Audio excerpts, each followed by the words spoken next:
Hey, everybody. Welcome back. Having all kinds of technical difficulties, per usual. Okay, well, hopefully everybody can hear me. This looks like it's registering some sound. Okay, so what I wanted to talk about today, I'm going to start off with a couple of math problems just to illustrate the point.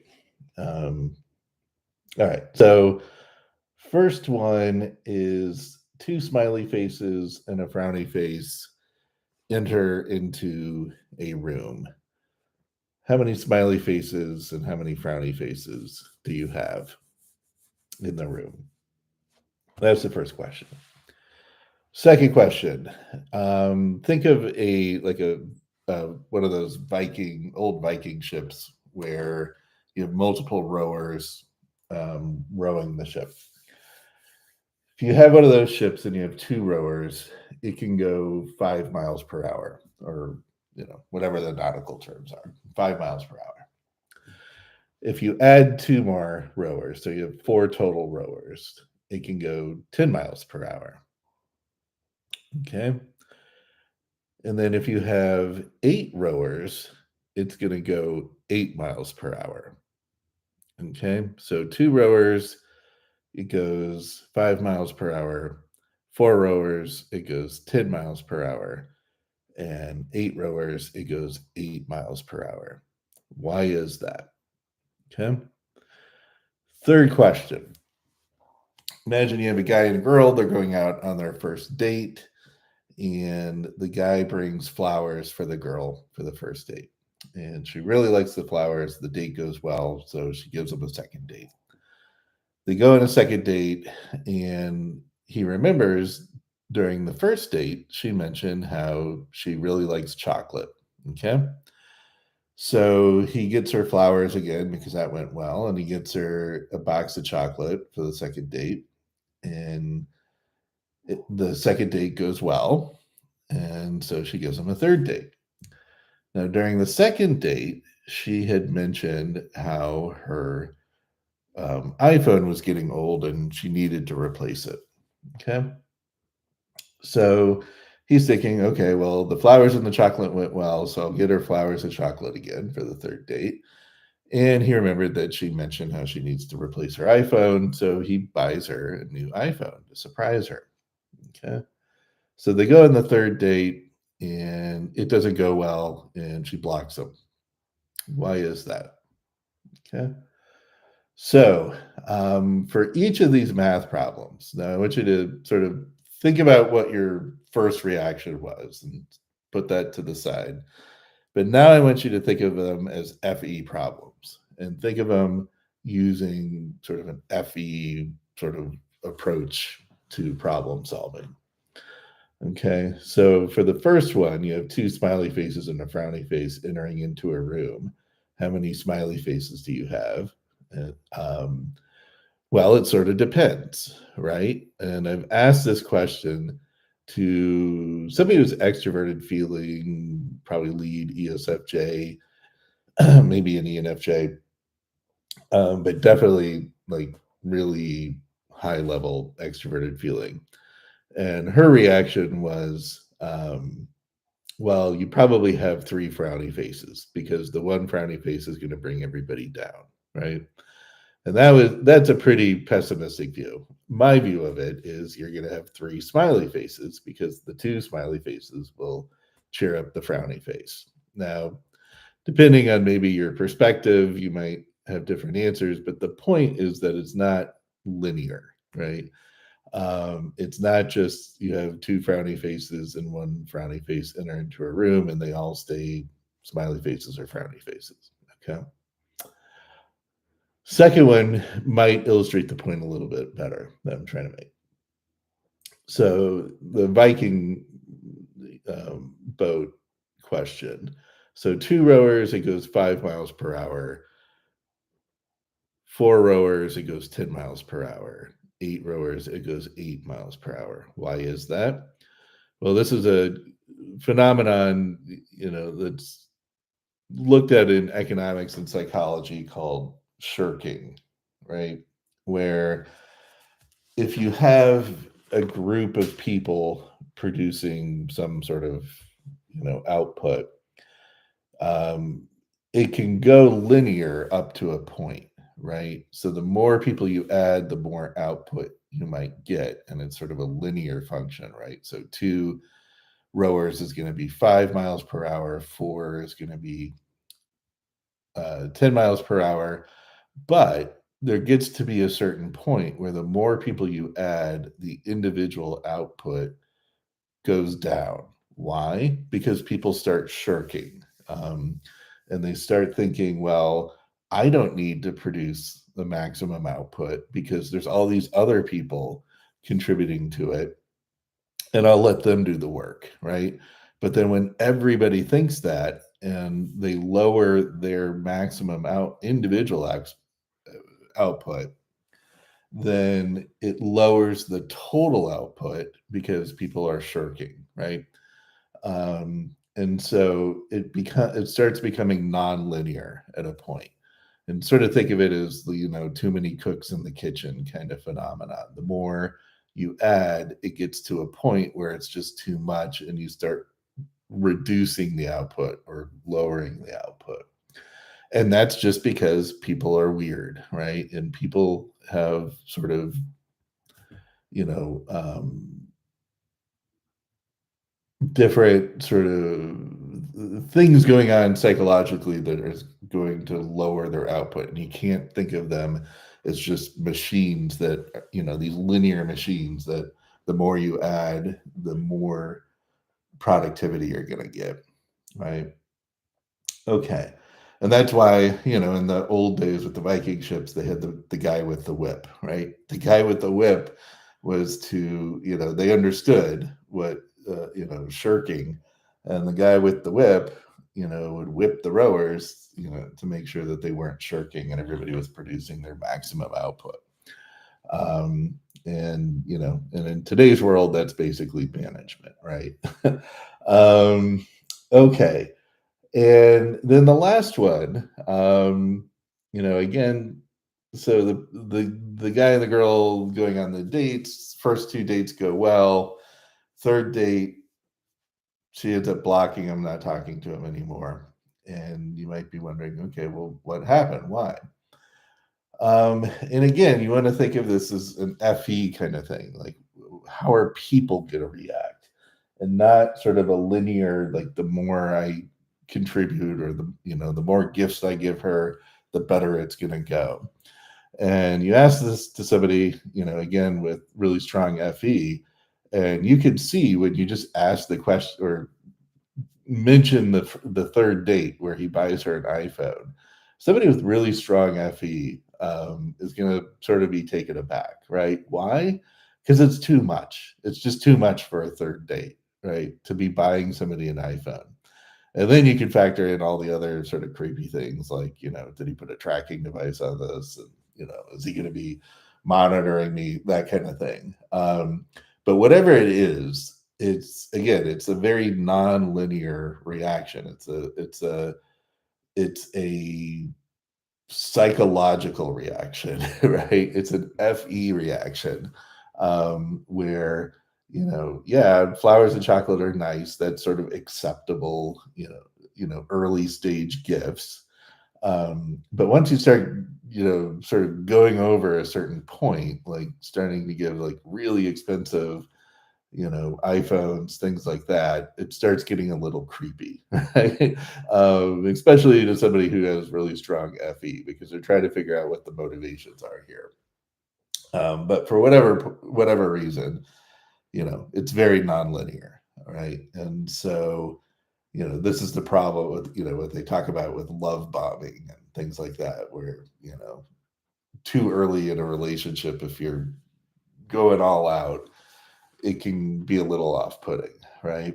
Um, and that's a very FE thing, right? Very nonlinear. Where did this come from, right? And the poor guy in the scenario, right? Assuming that he wasn't trying to be creepy, he was just trying to be nice. He's probably thinking, well, what did I do, right? Well, you got to turn on your FE and think about it, right? You can't think of it as a TE or a TI problem. You got to think of it as an FE problem. And FE is very, very nonlinear. And hopefully these three examples make the point. Okay. So the so so I guess the point I'm trying to make, and the point of the video, this video, is to think of a different way of thinking about extroverted feeling from a computational perspective, right? So I'm always talking about how different brain areas are performing different functions.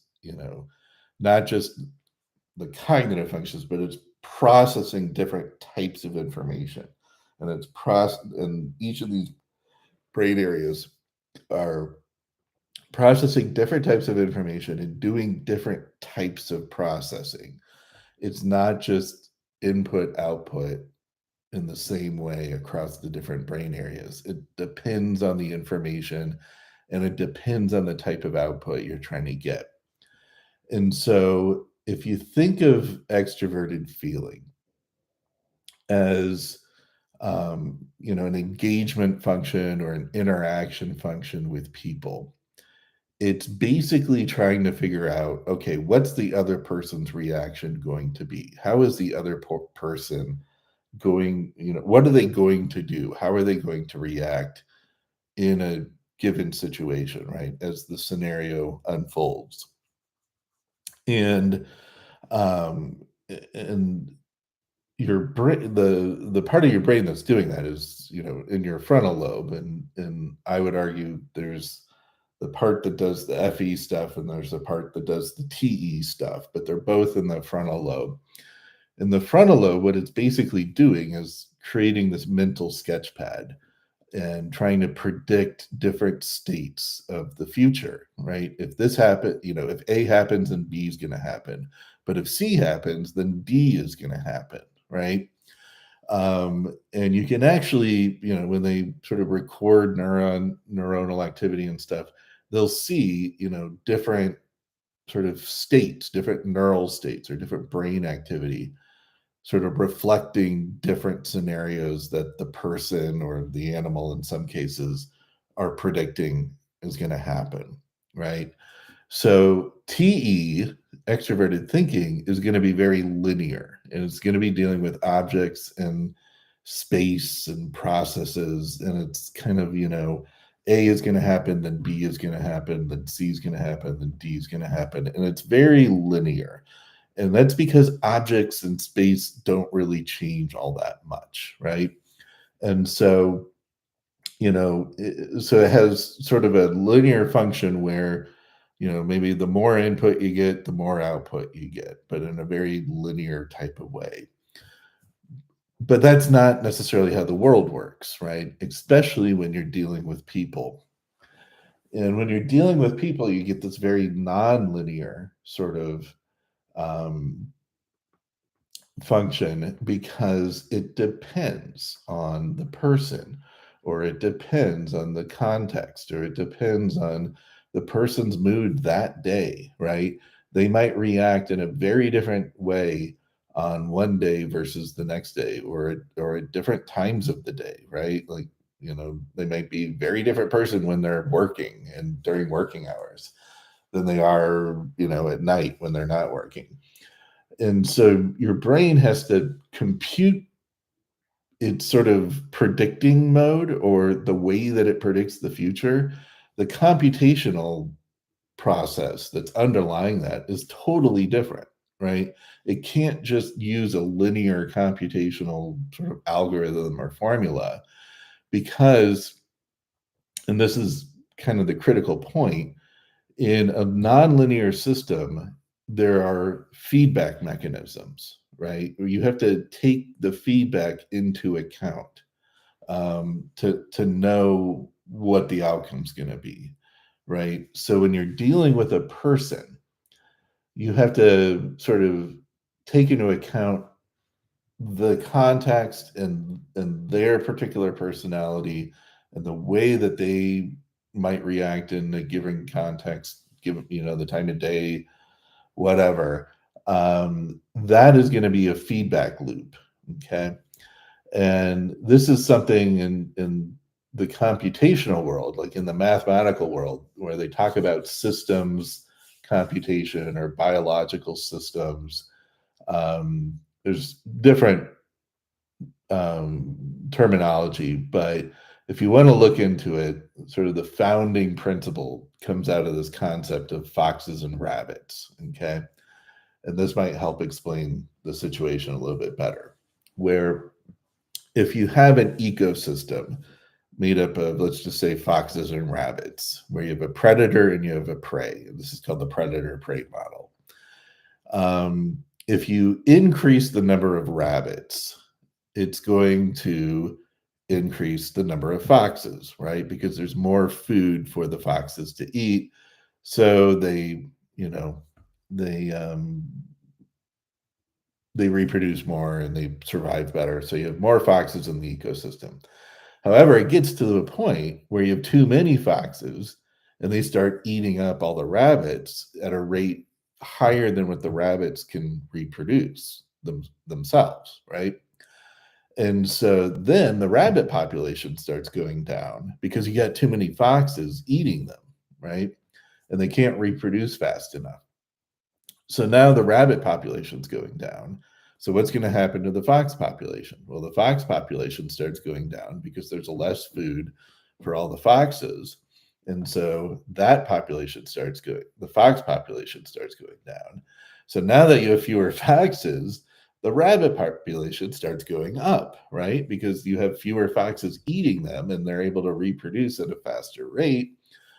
Because there's fewer foxes. And so now the rabbit population goes up because the fox population went down. But now that the rabbit population has gone up, now the fox population starts going up. And so you see how this is a very circular thing. And even when you graph out the formula, there's actually a formula that sort of explains this phenomenon. When you graph it out, it basically just creates a circle in the graph. And where that circle is sort of depends on your starting point. And so you get to this point of equilibrium in the predator prey model, where you have the right number of rabbits and the right number of foxes, and it just sort of stays even. But once you adjust it, then it just starts going haywire. Okay, so the point here, and that's called, I always forget the name of this guy, the Lotka-Volterra model, if you feel like looking it up for those INTPs out there. Okay, so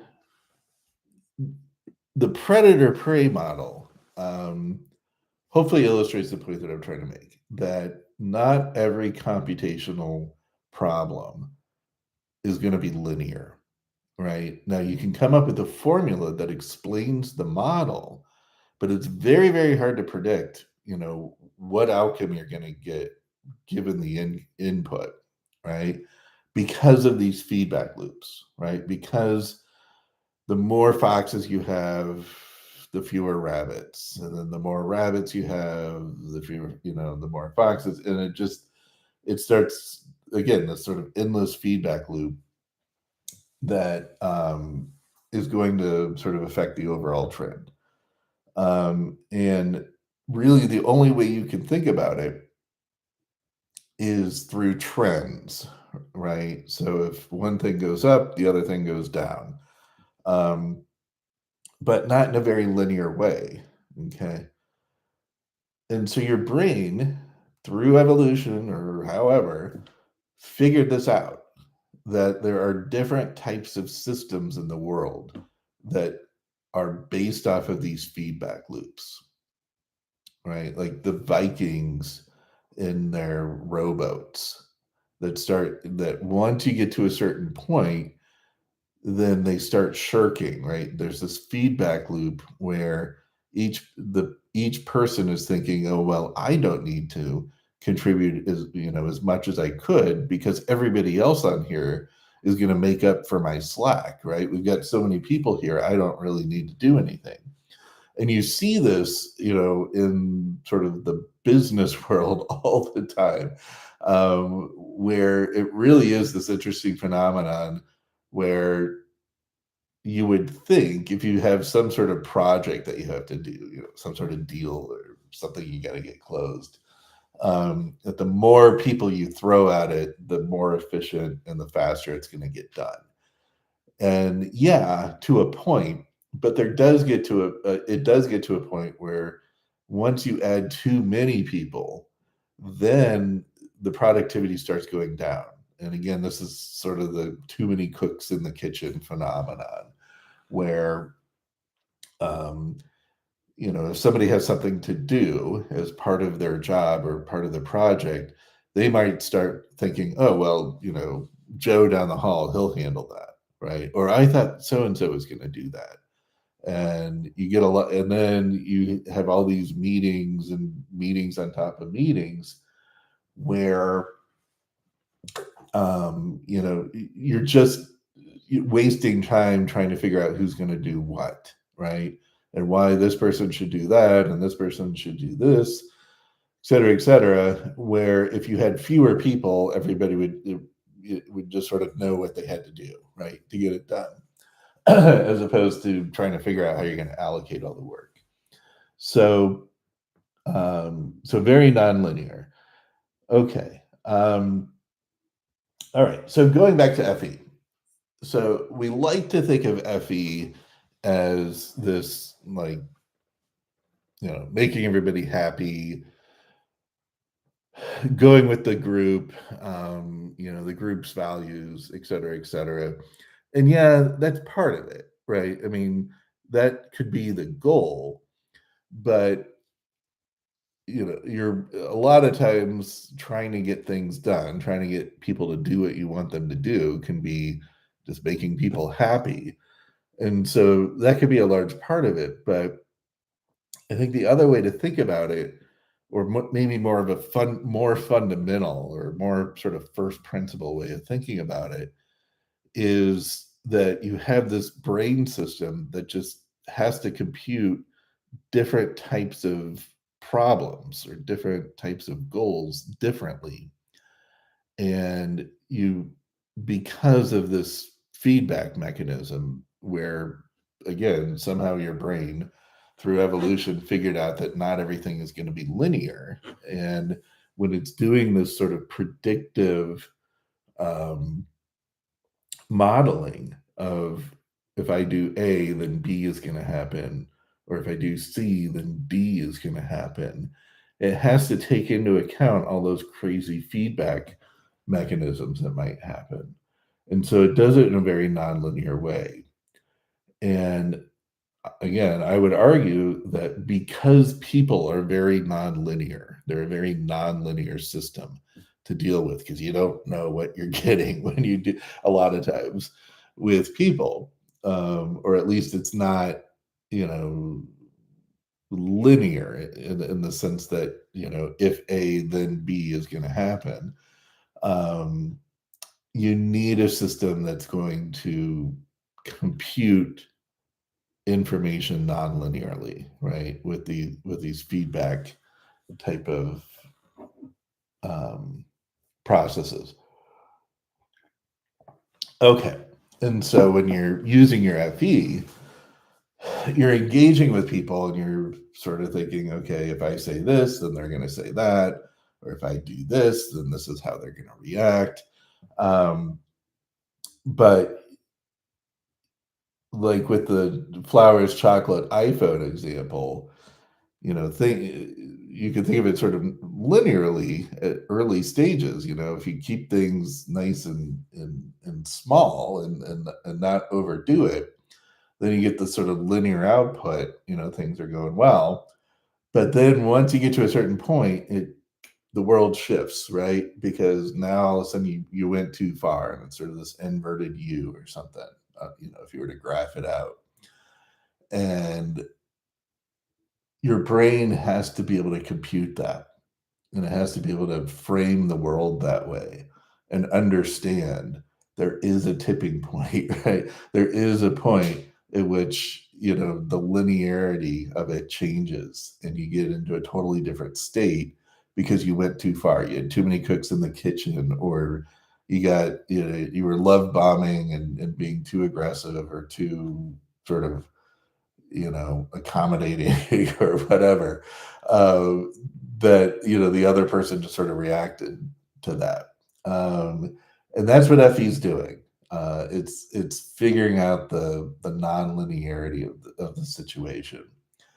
And so for those out there that might be FE polar, like your ISTJs and your INTJs, you have to sort of take a step back and realize, okay, maybe not everything is a linear output, right? I need to think of the world as sort of non-linear sometimes. Okay. And I would argue those of us who have sort of front stack FE, we do like our brains are just set up to think about things more non-linear, or in a more non-linear perspective. And so for those of us who are INFJs or ISFJs who are TE polar, it's actually more difficult for us to think of things in linear ways, because we're constantly just viewing the world in this very non-linear way, right? And an example I like to think of is, people who, like if you're cleaning your room or cleaning your apartment or something, and you're sort of this non-linear type thinker, you're sort of all over the place, right? Like start cleaning the sink, and then you spot something over on the counter, and you go over to, clean the counter, and you go to throw something away, and then you realize, oh, there's all this trash. I need to take the trash out. So you go to take the trash out. And then you walk by something that needs to be swept up, so you're like, okay, I go grab the broom and you sweep it up. And then you remember, oh yeah, I was cleaning the sink, and you go back to the sink, right? And it's this very non-linear way of, interacting with the world. And to me, that's a very also TE polar kind of way. However, we tend to do well with systems that are nonlinear. So things like stock markets, things like dealing with people, things, like,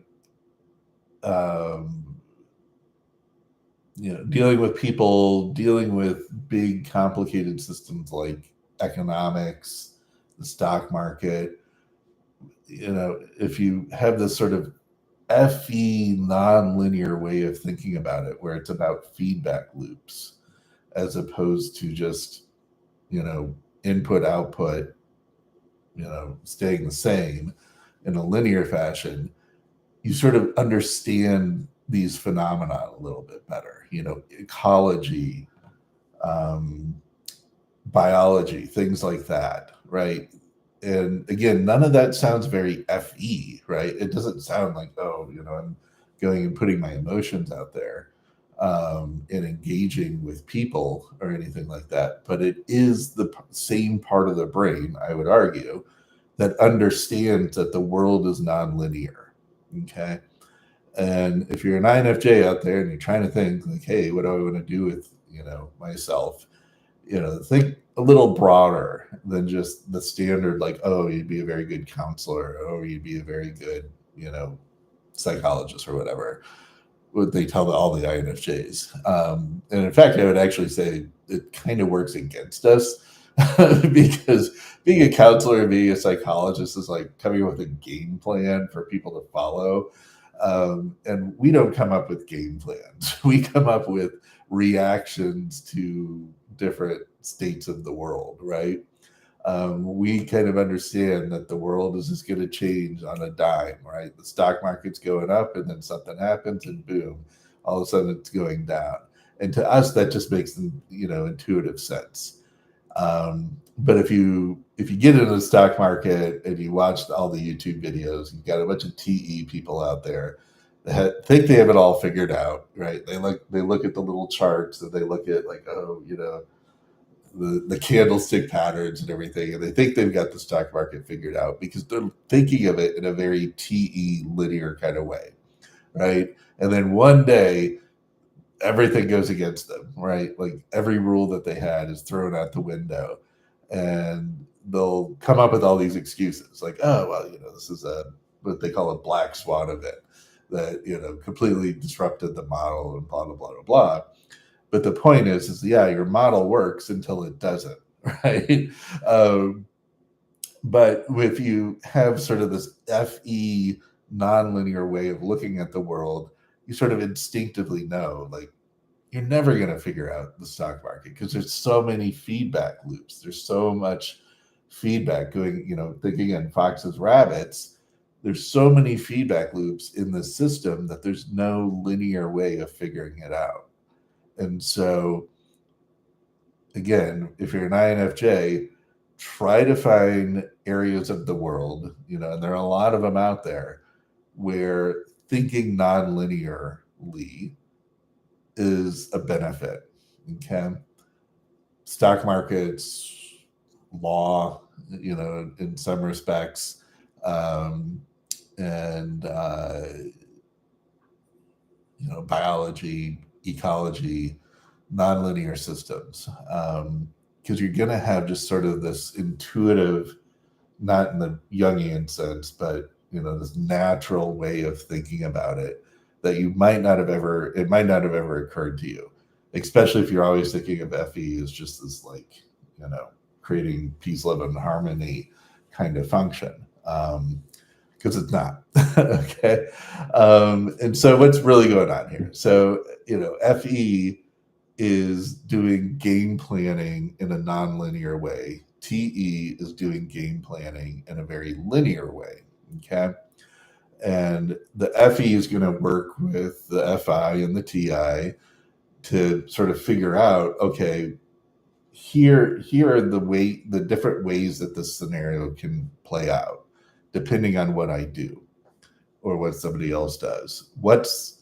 And then your TI or your FI is going to make the decision, right? FI would make a decision based off of, like, okay, cost benefit, that's going to be valuable to me, and so we'll go with that. Or that aligns with my ethical values, or however you want to think of FI. So we're going to go with that scenario, where TI is going to be more, the logical conclusion, right? Not necessarily value-based, but more logic-based, if P then Q. And then you might go with more of a TI sort of solution to the problem. But the FE is doing the comparison. It's trying to figure out, how are people going to react to this? Or how is the market going to react to this? Or how are the foxes, in the rabbit and fox model going to react, to this situation in a nonlinear kind of way, where the TE is going to be much more linear, right? And it's not taking into account as many of those feedback loops and everything. And so I came across, sort of going to divert here, but there was a typing session on talking with famous people, with somebody who's actually sort of a friend of this channel. And he came out as ISTJ. And there was a real interesting part of the typing session that I think explains or illustrates this sort of phenomenon. And so Eric, the host, who was doing the typing, was, I think, trying to suss out sort of some FE stuff. And he asked the person being typed, give me an example where you had to sort of smooth things over with somebody, right? A very FE type of thing. And, with like a coworker or a customer, that kind of thing. And the person being typed reacted and said, well, I forget exactly what he said, but he was basically like, I have, more situations where it went poorly than when it went well, but here's the situation where it actually went well. And he's in the real estate rental business, and he was talking about having to deal with clients where their rent is gonna increase. Okay, very, in my world or in my mind, a very FE type of problem. You got to approach these people and sort of explain the bad news, and get them to try to convince them to renew their lease, even though it's going up, right? The rent is going up, and but the way that he handled it was a very TE kind of way. And he explains his process where he was like, he went to them and said, look, I can't sugarcoat this. I can't make this better. But if you look at the facts and look at what all the rental prices are, in this area for, comparable sized apartment, you're going to be paying, $200, $500 more a month than you would if you just renew, even taking into account, the increase in the rent. And you're going to get less of this and less of that. But it was just such a TE way of addressing the problem. It wasn't like, oh, well, I would try to, convince them that, that this is the right place for them, and be all apologetic and, hey, try to get them to sort of sympathize with us that, the cost of taxes or whatever are going up. And, that's how I would handle it, right? A very FE kind of, try to see it from my perspective. And I understand, but I hope you stay. I never would have thought of just sitting the person down at the computer and saying, well, you can always, not renew your lease, but you're going to have to move and pay all your moving expenses. And, everywhere else in the area is like $200 to $500 more expensive if you just look at the data. Very, very TE kind of response. So I put a link to the typing session. I'd recommend watching the whole thing. It's very interesting. But that part, which I think starts around the 28-minute mark, was real interesting. And I think it gives a good example of the difference between an F, thinking of something in an FE way and thinking of something in a TE way, right? A very linear, just, here are the facts kind of situation.